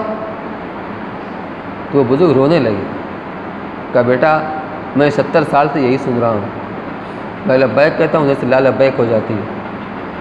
تو کہا تب چچا آپ کیوں اتنا پریشان ہوتے ہیں، 70 سال سے آپ برابر حج کے لیے آ رہے ہیں اور آپ کو لا لبیک کہی جاتی ہے۔ تو رونے لگے، کہا بیٹا اس کے علاوہ کون سا در ہے اس کو چھوڑ کے میں وہاں چلا جاؤں؟ جو کچھ ہے یہی ہے، وہی ہمارا خالق، وہی ہمارا مالک، وہی ہمارا رازق، وہی پالنہار، وہی ہمارا غمگسار، وہی ہمارا حاجت روا، مشکل کشا۔ ہم اس کو چھوڑ کر جائیں تو کہاں جائیں؟ دروازہ تو وہی ایک ہے۔ ہم بندے ہیں، ہمارا کام بندگی ہے، ہمارا کام رونا پیٹنا ہے۔ اس کے بعد لبیک پڑھا تو کہا کہ تمہاری عبادت یقیناً بے ڈھنگی تھی، لیکن ہم نے سب کو قبول کر لیا۔ اس نوجوان نے کہا چچا جان آپ نے بھی سنا؟ انہوں نے کہا ہاں، اور اتنے روئے کی چیخیں نکل گئیں۔ تو ٹھیک ہے، اللہ کے بہت کریم ہے، بہت رحیم ہے، لیکن اس کی ذات بے نیاز بھی ہے۔ اس لیے اس کا مطلب یہ نہیں کہ ہم جری ہو جائیں، ڈرتے رہنا چاہیے، مانگتے رہنا چاہیے، وہ ضرور نوازے گا انشاءاللہ۔ جب غروب آفتاب ہو جائے تو اب وقوع کا وقت ختم ہو گیا، اب آپ کو وقوع کا وقت ختم نہیں ہوا، بلکہ اب آپ کو عرفات سے یہاں سے نکلنا ہے۔ کیوں؟ مسئلہ یہ ہے کہ عربی کے اندر یعنی اسلامی اعتبار سے رات پہلے آتی، دن بعد میں آتا ہے۔ حکم کیا ہے؟ صوموا لرؤیتہ وافطروا لرؤیتہ، کہ روزہ رکھو چاند دیکھ کر اور افطار کرو چاند دیکھ کر، یعنی روزہ مت رکھو چاند دیکھ کر۔ تو روزہ کا چاند دیکھا تراویح شروع، عید کا چاند دیکھا تراویح ختم، اس کا تعلق رمضان سے ہے۔ تو رات پہلے آتی، دن بعد میں۔ تو 8 تاریخ کو رات پہلے آئی، دن بعد میں۔ 9 تاریخ کو رات پہلے آئی، دن بعد میں۔ اب معاملہ پلٹ گیا، اب 9 تاریخ کے بعد جو رات آئی ہے وہ 10 تاریخ کی رات ہونی چاہیے، لیکن وہ بھی 9 کے تابع، گویا 9 میں 2 رات ہوئی، ایک پہلے اور ایک بعد میں۔ لہٰذا اگر کوئی غروب آفتاب سے پہلے عرفات نہیں پہنچ سکا، لیکن اگلی رات، آنے والی رات میں صبح صادق سے پہلے ایک لمحے کے لیے بھی عرفات میں پہنچ گیا، اس کا وقوف معتبر ہو جائے گا، کیونکہ یہ رات بھی اسی دن کے ساتھ شامل ہے۔ اب جب معاملہ پلٹا تو اب 10 تاریخ کا دن، اس کے بعد آنے والی رات 10 تاریخ کی رات، 11 تاریخ کے بعد آنے والی رات 11 تاریخ کی رات، 12 تاریخ کے بعد آنے والی رات 12 تاریخ کی رات، 13 میں کوئی رات نہیں، پھر 13 کے بعد جو رات آئے گی وہ 14 والی ہوگی۔ یہ حاجیوں کے لیے، حاجیوں کے حق میں۔ اسی وجہ سے اگر کوئی دن کو نہیں پہنچ سکا غروب آفتاب سے پہلے اور رات میں صبح صادق سے پہلے ایک لمحے کے لیے وہاں گزر بھی گیا، اس کا وقوف معتبر مان لیا جائے گا۔ تو بہرحال جب غروب آفتاب ہو گیا تو اب آپ کو پھر چلے آنا ہے مزدلفہ۔ مزدلفہ میں خیمہ بھی آپ کو نہیں ملے گا، لیکن آپ جہاں بھی جائیں گے، مینا بھی تو آپ کو خیمہ ہے، عرفات میں بھی بڑا خیمہ ہے، سب حدود کے اندر ہے، لیکن عرفات میں خیمہ، مزدلفہ میں خیمہ نہیں ہے، عرفات میں خیمہ ہے۔ مزدلفہ میں خیمہ نہیں ہے تو آپ کو یقینی بنانا پڑے گا کہ ہم حدود مزدلفہ میں ہے کہ نہیں ہے۔ وہ جگہ جگہ وہ بڑے بڑے بورڈ لگے ہوئے ہوتے ہیں، نہایت عرفات اور بدایت مزدلفہ، تو اس بورڈ کے اندر آپ جائیے۔ اس سفر میں میرا ایسا ہوا کہ وہ رات میں عرفات سے نکلے اور بس والے ایسی جگہ لا کر ڈال دیا، کچھ سمجھ میں نہیں آ رہا ہے، بھیڑ مجمع تو نظر آ رہا ہے لیکن کہیں بورڈ نظر نہیں آتا۔ اب جب اس میں چلتے گئے تو آدھا کا راستہ بلاک ہو گیا، سب لوگ سوئے ہوئے ہیں، اب آدمی اندر جائے تو کیسے جائے۔ اب دائیں بائیں ہٹ کر کے ایک لمبا چکر لگایا تو ایک لوہے کی یعنی جالی کی باؤنڈری ملی، لیکن وہ بورڈ نظر آیا جو اس کے اندر تھا۔ لوگوں نے کہا کہ اس کو اس میں شامل کر لیا گیا، ہم کہا مجھے اطمینان نہیں ہوتا، مجھے اطمینان نہیں ہوتا۔ تو ہمارے ساتھی نے وہاں پر اپنا سامان رکھ دیا، لیکن میں اکیلا اندر گیا کھوجتے کھوجتے، تو رشیا والوں کا ایک علاقہ تھا، وہ ان کا ذرا مہنگا پیکیج ہوتا ہے، پورا اس کا اہتمام، قالین وغیرہ بچھی ہوئی ہوتی ہے، تو ان کو کراس کرنے کے بعد ایک روڈ نظر آئی جو حدود کے اندر تھی، وہاں جگہ مناسب ملی، پھر ساتھی سب وہاں پر گئے جا کر کے۔ اس لیے ایسا ہو جاتا ہے، تو مزدلفہ کا آپ کو اطمینان ہو جائے کہ ہم مزدلفہ کے حدود میں ہیں، اب وہاں پر کہیں آپ قیام کر لیجئے۔ اب مزدلفہ میں جانے کے بعد ایک کام آپ کو یہ کرنا ہے کہ کنکڑی بننی، لیکن آپ جب عرفات سے پیدل آئے ہوں گے آپ تھک چکے ہوں گے، اس لیے تھوڑا سا آپ بیٹھ کر کے سستا لیجئے، آرام کر لیجئے، کچھ کھا پی لیجئے، اور اگلے مرحلے کے لیے آپ تیاری کیجئے۔ آج کی رات حاجی کے حق میں شب قدر سے زیادہ قیمتی، شب قدر سے زیادہ قیمتی رات ہے، اس لیے آج کی رات کی بڑی قدر کرنی۔ تو جب تھوڑا سستا لیا، ضروریات پوری کر لی، استنجا وغیرہ فارغ ہو گئے، اب وضو کر کے اب ہمیں پہلے نماز پڑھنا ہے۔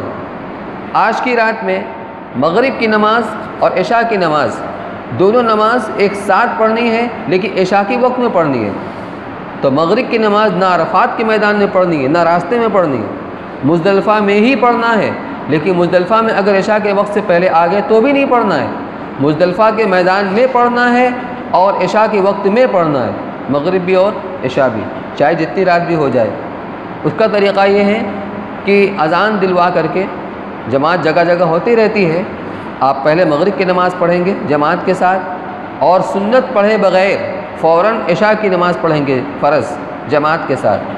یہ جمع بین الصلاتین، مغرب کی فرض پھر فوراً عشاء کی فرض، اس کے بعد مغرب کی سنت، پھر عشاء کی سنت الوتر وغیرہ اس کے بعد پڑھیں گے۔ نماز پڑھ لیا، اس کے بعد کنکڑی جو ہے فی حاجی 70 کی تعداد میں کنکڑی کو چن لیا جائے، اس کو توڑ کے چھوٹی نہیں کریں گے بلکہ چنا یا مٹر کے برابر یہ 70 کی تعداد میں چن لیا جائے۔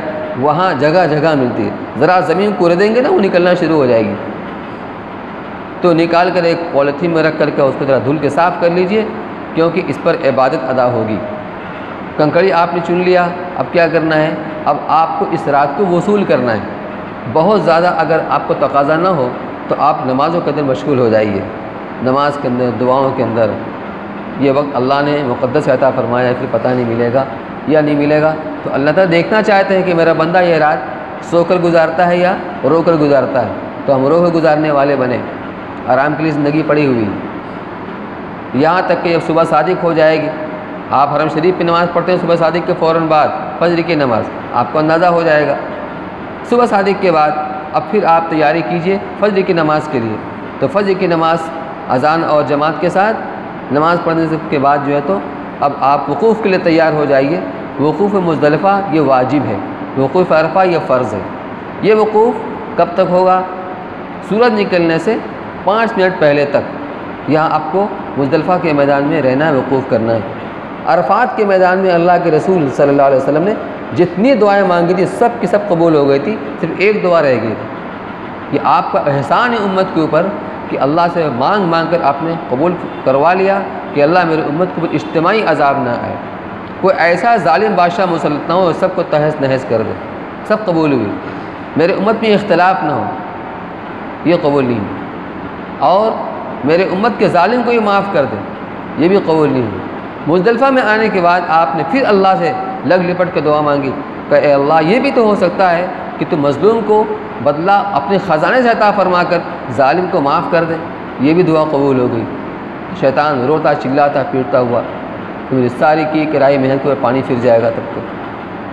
اس لیے ہم یہ نہ سوچیں کہ تو آج عرفات میں نے بہت دعا مانگی، مانگ چکے ہیں، اب کیا مانگیں؟ مانگتے رہیے، نفع سے خالی نہیں ہے۔ اس لیے یہاں بھی آپ دعا مانگی وقوف کے اندر، یہاں تک کہ جب صبح ہو جائے اور سورج نکلنے سے 5 منٹ پہلے آپ کو یہاں سے مینا کے لیے اب کوش کرنا ہے، روانہ ہونا ہے، یا آپ کو سواری بھی نہیں ملے گی، آپ پیدل یہاں سے روانہ ہوں گے، چونکہ حکومت نے حاجیوں کی سہولت کے لیے میٹرو کا انتظام کیا ہے۔ اس مرتبہ ہم لوگ کو چونکہ ٹور سے گئے تھے اور میٹرو الاؤ ہوتی ہے کمیٹی والوں کے لیے، تو اب جہاں سے ہم لوگ نکلے، اب جس طرف مجمع چلا جا رہا ہے کہ چلو ادھر ہی چلو، کچھ بتانے والا تو کوئی تھا نہیں، اور آگے بڑھتے بڑھتے راستے میں جو پولیس والے ہوتے ہیں ان سے میں نے دریافت کیا کہ یہ راستہ کہاں جاتا ہے، تو بتایا ہے کہ میٹرو جائے گا اسٹیشن اب اتنی دور نکل چکے تھے کہ چلو دیکھا جائے گا. اب میٹرو پر پہنچتے پہنچتے گھنٹوں لگ گیا. کیوں؟ کہ وہاں تھوڑا تھوڑا مجمع چھوڑتے ہیں، کنٹرول کرتے ہیں. ایسا انتظام دنیا میں کہیں نہیں ہوتا، اتنا کنٹرول کرتے ہیں. تو پورا مجمع ایک ساتھ نہیں چھوڑتے ہیں، تھوڑا تھوڑا چھوڑتے ہیں. جب وہاں پہنچے تو اس موٹر تو پہنچتے ہوئے کئی گھنٹہ لگا، اور جہاں میٹرو پر پہنچے بیٹھے اور جمرات پر پہنچتے ہوئے مشکل سے 3-4 منٹ لگا ہوگا. جمرات پر جمرات پر جا کر اتار دیا. صبح ہم لوگوں نے رمی کر لی، اور رمی کرنے کے بعد ہم لوگ عزیزیہ شمالی کے اندر تھا، تقریباً 2-3 کلومیٹر وہاں سے پیدل چلے آئے. ہوٹل پر آئے تو تقریباً 8:30 بجا ہوا تھا. تو آپ اپنے خیمے کے اندر آئیں گے. اب 10 تاریخ کو 3 اہم کام کرنا ہے. ایک تو کنکڑی مارنے کا، اس کے بعد قربانی کا، اور اس کے بعد حلق کرانے کا، جو انشاءاللہ کل آپ کو بتایا جائے گا. قربانی کا ایک مسئلہ ہے، حج کمیٹی میں ایک آپشن رکھا گیا ہے، کوئی قربانی کا پیسہ دینا چاہے تو اس کے اندر ایڈ کر لیتے ہیں، ایسے ہی ہے نا کچھ. تو جن لوگوں نے قربانی کا پیسہ نہیں دیا ہے وہ تو وہاں جا کر کے کسی اعتماد کے آدمی سے رابطہ کر کے ان کے ذریعے قربانی کرا لیں، تاکہ ہماری قربانی صحیح اور وقت سے ہو. لیکن جن لوگوں نے فارم بھرتے ہوئے اس آپشن کو اختیار کیا، تو اب یہ بینک والے وہاں جو ہوتے ہیں وہ اس کے پابند نہیں ہوتے کہ آپ کی قربانی 10 تاریخ کو، 11 کو، 12 کو. وہ کہتے ہیں ترتیب لازم نہیں ہے. حالانکہ احناف کے یہاں رمی میں، قربانی میں، حلق میں ترتیب لازم ہے. اس میں آگے پیچھے ہوگا دل لازم آ جائے گا. تو جب ان کے یہاں ترتیب کی کوئی اہمیت نہیں ہے، ترتیب لازم نہیں ہے، تو اس کی رعایت تھوڑی کریں گے کہ آپ کی قربانی 10 کو ہو رہی ہے، صبح ہو رہی ہے، شام کو ہو رہی ہے، کہ 11 کو ہو رہی ہے. مسئلہ بن جائے گا. تو جو لوگ پیسہ دے چکے ہیں، اگر ان کو اتنی گنجائش ہے، اگر آپ وہاں پر اپنی جو گھر کی قربانی کرتے ہیں وہاں قربانی کرنا چاہیں، تو جو آپ نے قربانی کا پیسہ جمع کرا دیا ہے وہ اس کی طرف سے کر لیجئے، نیت کر لیجئے کہ ہماری بقرعید والی قربانی جو واجب ہوتی ہے، اور اپنے پیسے سے خود قربانی کر لیجئے یا جو بھی شکل اس کی ہو، تاکہ وقت سے قربانی ہو اور ترتیب آپ کی برقرار رہے. لیکن اگر گنجائش اتنی نہیں ہے تو آخری درجے میں یہ ہے کہ بہرحال وہاں کوپن دیں گے آپ کو جو پیسہ لیا ہے، تو وہ بتائیں گے آپ کی قربانی 10 کو ہوگی، 11 ہوگی، 12 کو ہوگی. آپ ان سے بات کر کے اگر 10 کو کہیں 10 کو ہوگی تو آپ اپنا احرام 11 کو کھولیے. اتنا احتیاط تو آپ کر لیجئے کہ اگر وہ کوئی تاخیر بھی کریں تو کم سے کم اس سے گنجائش زیادہ سے زیادہ ہو کہ آپ کی ترتیب کے ساتھ سارا کام ہونا چاہیے. ٹھیک ہے انشاءاللہ. اب جب وہاں پہنچ گئے مینا کے اندر 10 تاریخ کو، اب اس کے بعد کا انشاءاللہ کل ہوگا.